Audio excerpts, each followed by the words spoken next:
Hello សួស្តីអ្នកទាំងអស់គ្នាបាទយើងត្រឡប់ជួបគ្នាម្ដងទៀតជាមួយនៅរឿងទឹកដីធម្មពលវិញ្ញាណវគ្គ2នៅក្នុងភាគទី94នៃផាតទី2ដែលជាផាតបញ្ចប់គឺខ្ញុំមកសម្រាប់ទាំងព្រឹកតែម្ដងហើយលក្ខណៈថាដេកមិនសូវជាឆ្អែតប្រហែលនោះទេដោយសារតែយប់មិញរៀងជប់អត្រាដែរម៉ោងឡើង2:71ទៅហើយព្រមតែធ្វើហើយបាទហើយថ្ងៃនេះក៏ចាប់ផ្ដើមសម្រាប់ពីព្រលឹមដើម្បីចែកជូនអ្នកនេះបានទេសនាថែមទៀតឥឡូវកុំឲ្យខាប់ពេលយូរយើងមកទេសនានៅវីដេអូពេញតែម្ដងទៅហើយផាតទី2នេះដែរគឺល្អមើលជាងផាតទី1ទៅទៀតបាទជាងថាការគូតនៃជុំទី3ក៏បានចាប់ផ្ដើមក្នុងពេលនោះពន្លឺពីក៏បានគ្នាឡើងរំជួយពេញអារីណានោះទៅហើយអ្នកទេសនាក៏បានហូបកញ្ជ្រៀវយ៉ាងអើងកងដែលគូដំបូងគឺមនុស្សមកពីអង្គជំនុំពាណិជ្ជកម្មអាវទូត្រូវប៉ះជាមួយនឹងខៃទូដែលគេទូប្រើប្រាស់នៅលើកណ្ដឹងសូលកាយដ៏ធំមួយដើមនៅក្នុងដៃដែលគាត់ទើបតែបង្កើតថ្មីហើយដែលគូស្ត្រីបុគ្គលនោះក៏បានបង្កើតនៅអាវុធដូចជាដាវសូលកាយមួយដើមក៏បានកាប់មួយទំហឹងពន្លឺនៃផ្លែដាវពណ៌ស្វាយក៏បានឆ្ពោះទៅខាងមុខយ៉ាងលឿនជាងទៅក៏ខៃទូក៏បានបញ្ចេញនៅខែលការពារមួយគឺជាខែលគ្មានសមោលរំលាយនៅស្នៀតនៃការវិភាគរបស់វាចោលភ្លាមតែម្ដង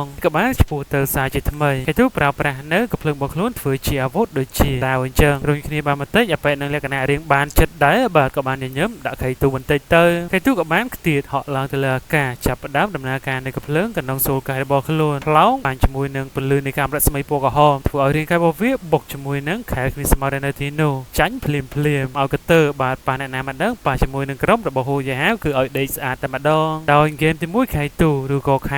៏គេហៅថាທາງស៊ឺបាទជាអ្នកទទួលបាននៅជ័យជំនះតែគាត់ប្រកួតឲ្យតំណាងសម្ព័ន្ធសេជួយចំពោះគូបន្ទាប់ទៀតគឺខាងអូទៅប៉ះជាមួយនឹងសម្ព័ន្ធធម្មតាបាទពីច្រើនសម្ព័ន្ធនឹងដែរគឺសុទ្ធតែជាសិស្សស្រីបាទអត់មានសិស្សប្រុសនោះទេដូចជាលោកកូស្រីលវីអញ្ចឹងដែរបាទជាងគេថាចលនារបស់ហូយ៉ាដូចជាមិនដឹងនោះទេបាទដូចជាមនុស្សទៅតែរៀនដើរឡើងមកកាន់អារីណាដើរប៉ពើក៏ធ្វើឲ្យទស្សនិកជននឹងចាប់ផ្ដើមសើចចំអកឲ្យហូយ៉ាពិសេសគឺមនុស្សមកពីសម្ព័ន្ធធម្មតានឹងឯងបាទជាងទៅក៏នារីបាទដែលមកពីសម្ព័ន្ធធម្មតាក៏សុទ្ធកានហូយ៉ាហៅថាអាដាវអាវក្រោះដែកបាទតែលោកចង់ឲ្យខ្ញុំផ្ដល់ធម្មតាឲ្យលោកដែរឬក៏អត់បាទលក្ខណៈថារៀងចង់មើលស្រាលហូយ៉ានេះក៏បានលើកនៅដាវឆ្ពោះទៅរកគាត់ក្នុងល្បឿនយ៉ាងលឿនតែហូយ៉ាក៏បានត្រៀមខ្លួនរួចជាស្រេចដាប់ដៃមែនទែនណានៃផ្លែរបស់នាងពិតជាលឿនខ្លាំងមែនទែនក៏បានកាប់ប្រហារយកដាក់យកតែកាប់មិនត្រូវហូយ៉ាអញ្ចឹងទៅនាងក៏បានដូរយុទ្ធសាស្ត្រចាប់ផ្ដើមទាត់ជើងខាងក្រោមបាទក៏ធ្វើហូយ៉ាហ្នឹងលក្ខណៈថារៀងចង់ដួលមែនទែនតែសំណាងល្អក៏បានបញ្ចេញនៅដូចជាហ្គាសពីក្រោយខ្នងបាញ់បីរក្សានៅកំលំនឹងបើកុំឲ្យដួលនេះក៏ចាប់ផ្ដើមវាមហាសាជាថ្មីតែឃើញថាចរណារបស់ហូយ៉ាដើរប៉ពើអញ្ចឹងមែនតែរឹងមាំបាទអត់ងាយដួលនោះទេក៏បានស៊ីមួយដៃរបស់ហូយ៉ាដាក់ឡើងផ្លោងតែម្ដងលក្ខណៈថាវាយមិនប្រើកម្លាំងផងហ្នឹងគ្រាន់តែជាដៃបន្តិចក៏ខ្ទាតដែរជាងក៏ទទួលអារម្មណ៍ថាដែលតាមពិតទៅឥឡូវអ្នកនេះធ្វើពុតនោះទេកម្លាំងនៃអាវក្រោះជន់របស់វាគឺខ្លាំងណាស់អាចចាត់ទុកថាឆ្មាលក្ខចោបាទគេចាប់ផ្ដើមបញ្ចេញនៅកបិតមួយទៀតនៅក្នុងដៃពោះទៅជាលើកទី3ពលឺនៅក្នុងទ្រូងរបស់ហូយ៉ាក៏បានលោតឡើងបាទមិនដឹងថាមានន័យថាយ៉ាងម៉េចនោះទេហូយ៉ាក៏និយាយទៀតថាខ្ញុំរងចាំនាងយូរណាស់មកហើយជាពេលវេលាដ៏សំខាន់អាចពេលនោះគឺហូយ៉ាកំពុងតែបញ្ចូលធម្មពលបានចូលទៅក្នុងដៃរបស់គាត់នឹងឲ្យអ្នកនរគ្នាបើកភ្នែកយ៉ាងធំហូយ៉ាក៏បានជាដើរទៅមួយដៃដែលតាមពិតទៅនេះគឺជាស្នៀតគ្រប់គ្រងពិភពលោករបស់ហូយ៉ាដែលទទួលបានពីលោកតាមូអិននោះទេនេះក៏បេក៏ចេះដូចគ្នាផងដែរពេលដែលហូយ៉ាវាចេញទៅក្បាលអ្នកគ្រាចំនួន3ក៏បានផុសចេញមកវាប្រហារទៅលើចាយម្នាក់នោះធ្វើឲ្យអាវុធនោះក៏អាលីបែកបាក់ភ្លាមតែម្ដងនេះរន្ធត់ចិត្តបើកភ្នែកយ៉ាងធំរហូតដល់ទុនជង្គង់ដួលទៅខាងក្រោមភ្លាមជាពោះគេបាទមួយនេះដោយខាងអូបាទគឺក៏ហូយ៉ាហ្នឹងជាអ្នកទទួលបាននៅជ័យជំនះដែលក៏ប្រកួតតំណាងឲ្យសម្ព័ន្ធសេជួយចំណែកជើងខ្លាំងម្នាក់ទៀតក៏ជាគីសម្ងាត់បង្កប់ខ្លួនបាទគឺចាយពាក់វ៉ែនតាហ្នឹងការចាប់អារម្មណ៍ជាមួយនឹងហូយ៉ានឹងខ្លាំងមែនទែនតាមពិតទៅស្នៀតនៃគ្រប់គ្រងពិភពលោកមួយនេះគឺជាស្នៀតនៃពុទ្ធរបស់ហូយ៉ាតែនៅក្នុងនេះគឺមានអ្នកដឹងថាហូយ៉ាគឺជា Soul Master នោះទេគ្រាន់តែគិតថាហូយ៉ាគឺជា Soul Mentor បាទហើយអ្នកដែលឃើញស្នៀតនេះគិតថាកើតចេញពីអាវក្រោះនៃrobotដែលហូយ៉ាបង្កើតឡើងនោះទេហើយក៏អាចចាត់ទុកថាឲ្យហូយ៉ារួចខ្លួនម្ដងទៀតគ្មាននរណាស៊ើបថាដឹងថាហូយ៉ាគឺជាគីសម្ងាត់ដែលបានបង្កប់ខ្លួនចូលមកក្នុងក្រុមនៃពួក Soul Master បិសាចនោះឡើយចំណែកអ្នកគ្រប់គ្រងនៃសម្ព័ន្ធធម្មតាមានអារម្មណ៍ថាអា robot ផ្នែកមនុស្សរបស់ហូយ៉ាបង្កើតឡើងពិតជាមានធម៌ពលខ្លាំងក្លាមែនទែនរហូតដល់ធ្វើឲ្យអាញាកដាលបាទជាយូលីននឹងចាប់ផ្ដើមគិតក្នុងចិត្តទៀតអល្អិតអ្នកនេះមិនធម្មតានោះទេមើលវាប្រហែលជាចិត្តឈួតហើយនិយាយលេងទេអធិស្ឋានចិត្តដល់ហ្គេមទី3បាទហើយចាយវ៉ែនតាបាទម្នាក់ហ្នឹងគឺខ្លាំងហើយបើនិយាយពីមុខមាត់ពិតបើយើងដកវ៉ែនតាចេញសម័យឯបាទសម្រាប់របស់នាងគឺស្អាតខ្លាំងមែនទែនបាទតែរៀងកាចបន្តិចហើយបាទនាងប្រកួតឲ្យសម្ព័ន្ធធម្មតាដែរត្រូវប៉ះជាមួយនឹងសម្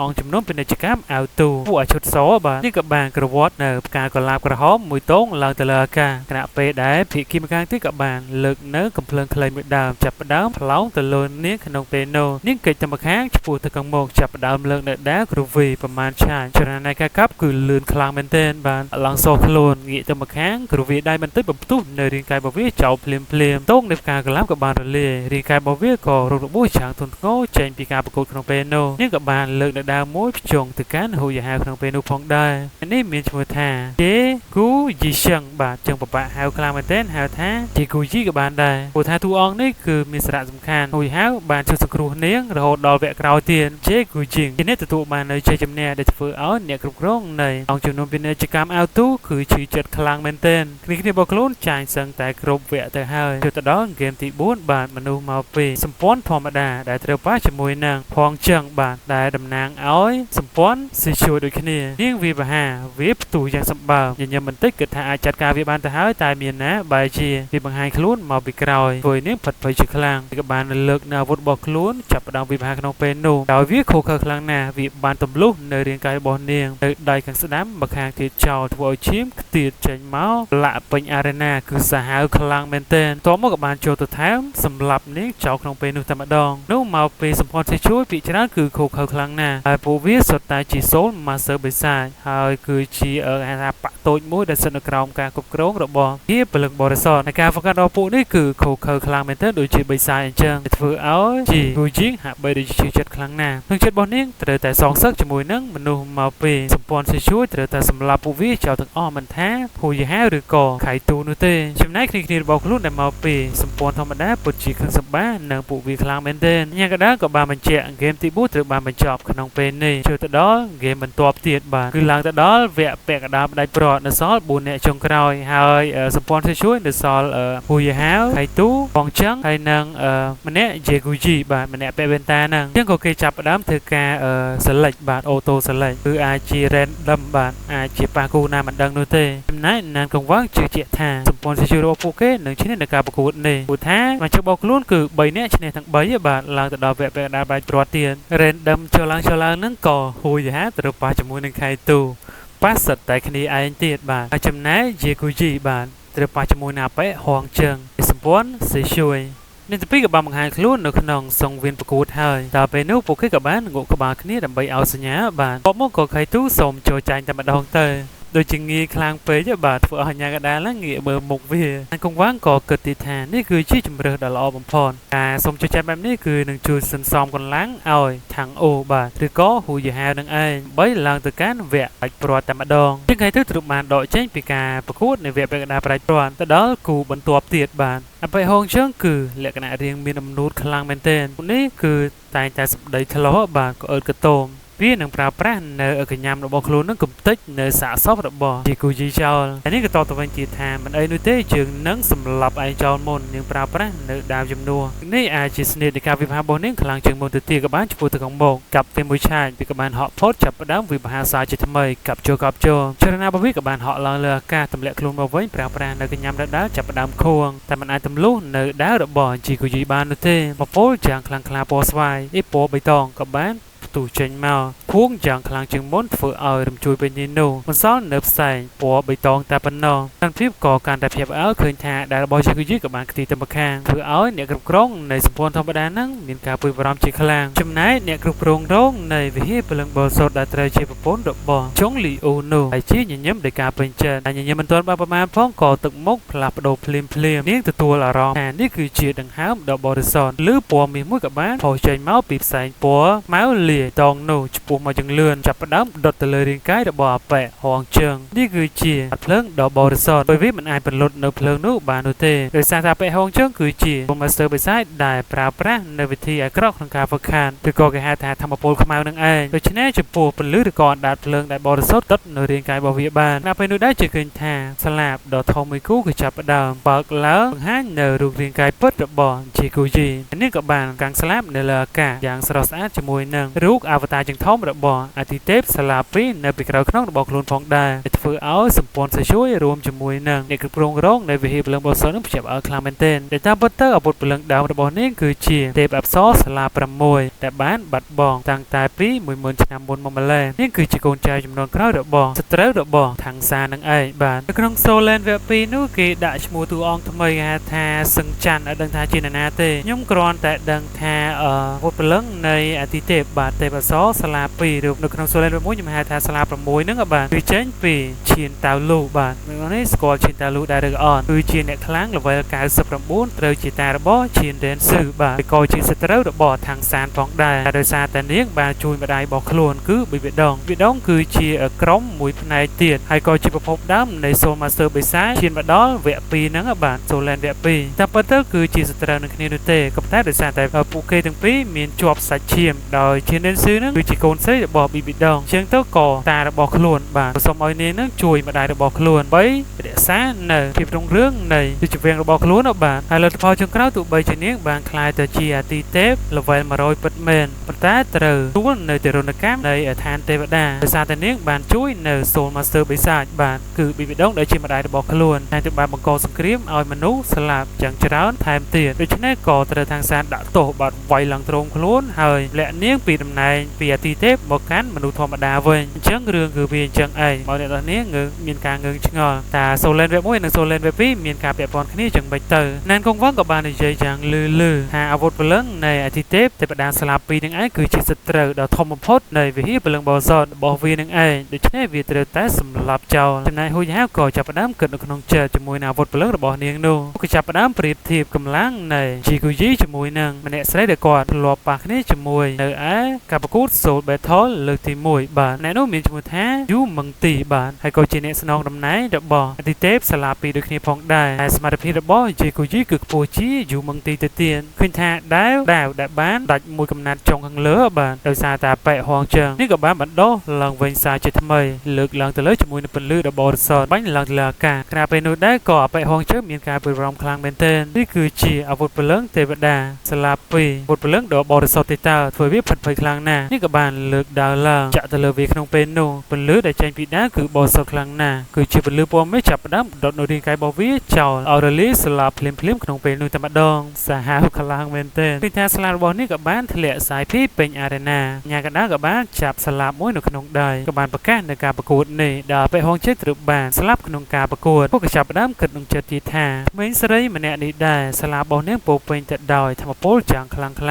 ហើយអាវុធព្រលឹងរបស់នាងគឺជាអាវុធព្រលឹងដែលអាចប្រឆាំងជាមួយនឹង Soul Master បិសាចបានគាត់ខ្លាចតែនាងមិនអាចរត់គេចខ្លួននៅថ្ងៃនេះបាននោះទេអាចចាត់ទុកថាគឺជាសំណាងអាក្រក់មួយបើសិនជាគាត់បានជួបនាងមុនពេលនៃការប្រកួតនេះចាប់ផ្ដើមនោះហើយណែនាំឲ្យព្រះអង្គម្ចាស់សុធានរ៉ានបានស្គាល់បំរើខ្លួនអនាគតរបស់នាងអាចជាភ្លឺស្វាងក៏ជាសញ្ញាបៀដ៏ខ្លាំងបំផុតអាចប្រឆាំងជាមួយនឹងវិហារព្រលឹងបរិសុទ្ធបានណានកងវងក៏បានប្រាប់ទៅកាន់អ្នកគ្រប់គ្រងរោងទាថាពួកយើងត្រូវតែសម្លាប់នាងឲ្យបានបញ្ឈប់នាងមិនឲ្យនាងមានការរីកចម្រើនទៅមុខតទៅទៀតនោះទេព្រោះថានាងគឺជាសត្រូវដ៏ធំបំផុតរបស់ពួកយើងនឹងឯងអ្នកគ្រប់គ្រងរោងក៏បានបញ្ជាក់ប្រាប់ទាថាពួកយើងចាំនៅនិយាយរឿងនេះនៅពេលក្រោយបន្ទាប់ពីហ្គេមត្រូវបានបញ្ចប់ពួកហាក៏បានងាកមើលទាំងពីរក្បាលនោះពួកក៏បានរៀបចំនៅផែនការមួយដើម្បីជួយសង្គ្រោះជាគូយីហើយពិធីសារបស់ហ៊ុយហាវមិនត្រឹមតែជួយសង្គ្រោះនាងបាននោះទេថែមទាំងអាចការពារនាងពីការពិផាចេញពីមជ្ឈលទេពសុរិយាចន្ទ្រារបស់អញ្ញាកដាជេជូលីនថែមទៀតផងអញ្ចឹងកន្លែងហ្នឹងគឺហ៊ុយហាវនឹងប្រើប្រាស់នៅផ្នែកទី3របស់គាត់ទីនាងចូលទៅក្នុងពិភពមួយទៀតរបស់ហ៊ុយហាវនឹងតែម្ដងហ៊ុយហាវក៏បានហក់ឡើងទៅលើអារ៉េណាភ្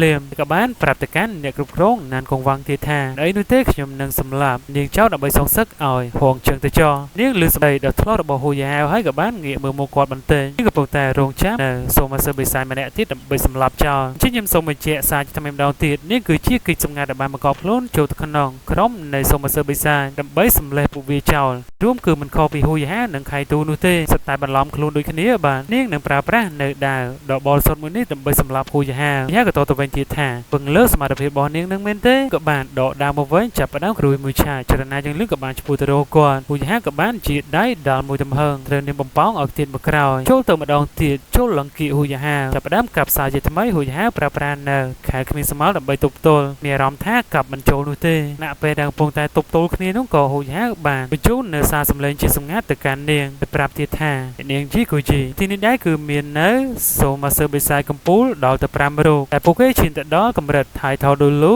បាទ level 9ជាងខ្ញុំមានវិធីមួយគឺការសហការគ្នាខ្ញុំនឹងអាចការពារនាងថែមទៀតផងពួកយើងនឹងអាចការពារគ្នាទៅវិញទៅមកដូចគ្នានាងមិនខ្វល់នោះទេពួកយើងក៏បានរុញនាងទីទៅម្ខាងក៏ចាប់ផ្ដើមវិភាសាជាថ្មីសូមមកសើបិសាយនឹងសម្រាប់នាងចោលម្ខាងនោះទេតែនាងមិនខ្វល់ជាមួយនឹងសម្ដីរបស់ហួយហាគិតថាហួយហាកំពុងតែបញ្ចូលខ្លួនបានដោយហួយហាក៏ជាសូមមកសើបិសាយនៃពួកវាដែរច្រើនទាំងពីរក៏បានបុកគ្នាយ៉ាងខ្លាំងឃើញតែពន្លឺពណ៌មាសនិងពន្លឺពណ៌ខៀវអស់ទៅហោះមកតែប៉ុណ្ណោះទាំងពីរក៏បានទីទៅម្ខាងម្នាក់នាងក៏ចាប់ផ្ដើមប្រើប្រាស់នៃពន្លឺបរិសុទ្ធចេញពីដៃរបស់ខ្លួនសាជាថ្មីពេលដែលវាបាញ់ឡើងទៅលើនោះឃើញថាស្លាបដ៏ធំមួយគូក៏បានសំកាំងចេញមកដែលជាងធំក៏បានបង្ហាញខ្លួនមកម្ដងទៀតនៅក្នុងដៃរបស់រូបអវតារហួយហាក៏បានសម្រេចចិត្តហើយបាទដូច្នេះមែនគាត់នឹងប្រើប្រាស់នៅវិធីរបស់គាត់3ជួយសង្គ្រោះនាងជាមុនសិនគាត់ក៏បានបញ្ចេញនៅកងព្រលឹងពណ៌សបាទរបស់អាទិទេពជា legacy ដែលបានបកគលឲ្យនាងត្រូវតែសម្លាប់មនុស្សមកពីវិហារព្រលឹងបរិសុទ្ធចោលរួមជាមួយនឹងហួយហាផងដែរកັບមួយចំហឹងខណៈពេលនោះក៏រូបរបស់អាទិទេពជា legacy ក៏បានផុសចេញមកជាមួយនឹងដាវដ៏ធំនៅក្នុងដៃពលទាំងពីរក៏បានប៉ះគ្នានាងគិតថានេះគឺជាធម្មពលនៃសូមាសើបិសាចបាស 100% ឯងនៅហ៊ានបោកបញ្ឆោតជើងទៀតចំណារបស់នេះក៏បានខ្ទីទៅខាងក្រៅទៅខាងក្រោយហៅបោកភ្នែកឡើងចាប់ផ្ដើមបញ្ចេញនៅស្នេហ៍ពិសេសពុកក៏បានបោកឡើងនៅច្រកមរណៈបាទច្រកមរណៈនេះដែរគឺផ្ទុកនៅរាងកាយនៃសាកសពមិនជាស្លាបឬក៏គេហៅថាស៊ូមប៊ីជាដើរបាទជាច្រើនរូបសុទ្ធតែជាមេទ័ពខ្លាំងៗនៅក្នុងនោះពលឺនៃភ្នែកទី3របស់ហួយហាក៏បានបាញ់ឡើងយ៉ាងខ្លាំងវាប្រហារទៅលើថ្ងាសរបស់នាងដាក់ឡើងផ្ងាជើងដែលរបានរបូតចេញពីដៃកន្លែងនេះបើសិនជាសាច់រឿងធម្មតាបាទគឺចាត់ទុកថាងាប់បាត់ហើយបន្ទាប់ពីស៊ីស្នេហ៍ទី3របស់ហួយហានៃអាវុធភ្លើងទី3របស់ហួយហាបាទតែកន្លែងនេះគ្រាន់តែជារូបភាពបំភាន់មួយរបស់ហួយហាតែប៉ុណ្ណោះដែលហួយហាមិនបានសម្លាប់នាងនោះទេធម្មពលនៃពន្លឺពណ៌មាសដែលផុសចេញពីភ្នែកទី3របស់ហួយហាដែលលេចឡើងនៅលើច្រកទ្វារមរណៈរបស់គាត់នោះក៏ចាប់ផ្ដើមស្រូបទាញនៅរាងកាយរបស់ជាគូជីចូលទៅទីនោះនៃព្រលឹងរបស់អាទិទេពស្រីបាទនេះក៏បានផុសចេញមកចាប់ផ្ដើមទាញនៅរាងកាយរបស់នាងចូលទៅក្នុងច្រកនោះជាងកន្លែងនេះអ្នកនរនេះអាចមានការភ័ន្តច្រឡំបន្តិចបាទកន្លែងហ្នឹងបើសិនជាគ្រាន់តែ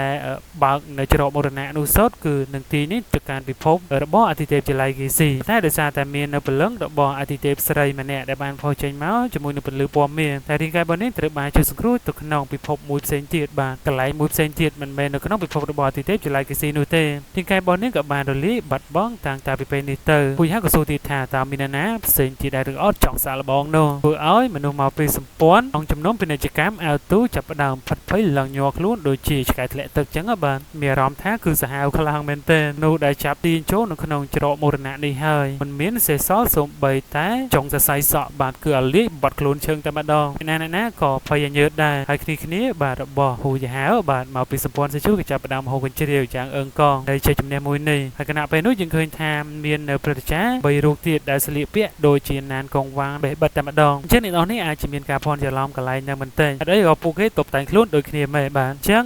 ជើងខ្លាំងឬក៏ប្រតិចាននៅឯសម្ព័ន្ធសេជួយបាទតែស្លៀកពាក់បែបនេះមើលទៅគឺមានការភ័ន្តច្រឡំគ្នាខ្លាំងមែនទែនតែចំណុចដែលខុសគ្នាគឺនៅពន្លឺនៅត្រង់ថ្ងាសរបស់ពួកគេបាទគឺជាពន្លឺគ្រីស្តាល់ដូចជាអណ្ដាតភ្លើងនៅកំពុងតែឆេះបាទវាមានពណ៌ផ្សេងគ្នាមានដូចជាពណ៌ស្វាយពណ៌ក្រហមពណ៌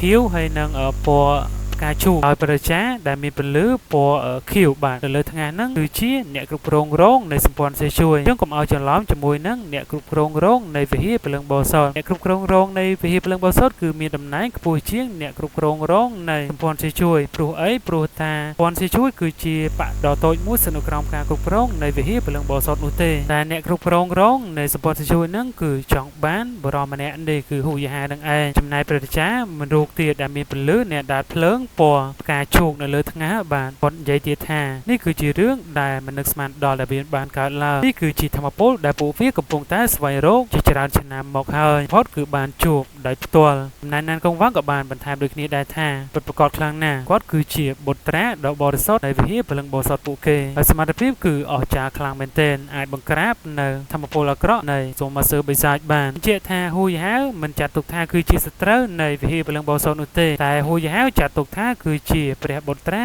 នៃពួកសូមាសើបិសាចបានតែធម្មពលខ្មៅរបស់ហួយហាវគឺជាធម្មពលដ៏បរិសុទ្ធទៅវិញដែលវាអាចបង្ក្រាបនៅសូលម៉ាស្ទ័របិសាចអញ្ចឹងម្នាក់គឺប្រាថ្នាចង់ bán hùi hào khăn nè sân chỉ miền hùi hào được nóm nơi hiệp lần bò sọt nô bạ phụ kế nâng khăn ngày nào mùi tại dù hùi hào mới bầm ráo phụ về nuôi tê chấm nan nhà cái đá chơi cho liên các bạn cận đồng chơi tiệt thà đại miền với tới cho nuôi tê chứng tớ bạn chỉ phải ông bị cha số thiên tán trong công chát là ọt mẹ nuôi cho bộ smart với bảo viết cử cú lừa bị đàn cầm nọ từ tiền nông chết bảo viết cử tiệt thà bờ sân chỉ ai cho ruồi nước viên nông pra nớ một chỗ là thì tệp sôi dài chân triết đã nâng khăn lỡ bạn arena nâng bầm phá nhờ riêng cái đã bỏ vì cháu tại mặt đòn các bạn thấy bờ sân chỉ vì bà há hùi hào không bên nô vừa ai pa pol đòn nẹt đẹp nơi tê sân na bà rồi tham bảo viết để bạn đôi chiếc cropกับเพลิงโซลกายเชิงได้มีทัพพลกลางกลางเมนเทนเชิงอาจจะตกท่าตัดสัญญาณบ่หุยหาเป็นให้ตรึกบานลีตดังเฮ้ยบานวิเพลิงบ่สดจ่องบานหุยหาบนใต้ยางกระดานจะเลี้ยงจ่องสำหรับหุยหาเจ้าบนตัวปีเกมนี้ตรึกบานบรรจอใบ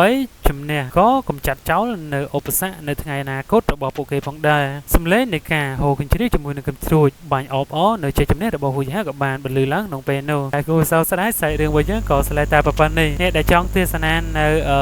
โชดพิธีการสปรามช่วยกับมันมาแนวมวยเมายมหนึ่งชียิ้มเฟื่อยให้ในไงนี้แต่มาดองซูมรู้ไงนั่งบานเดย์ปุ่นดีเต้บาดดับไปเฟื่อยเอาเนี่ยต้องนิเทศนานั่ง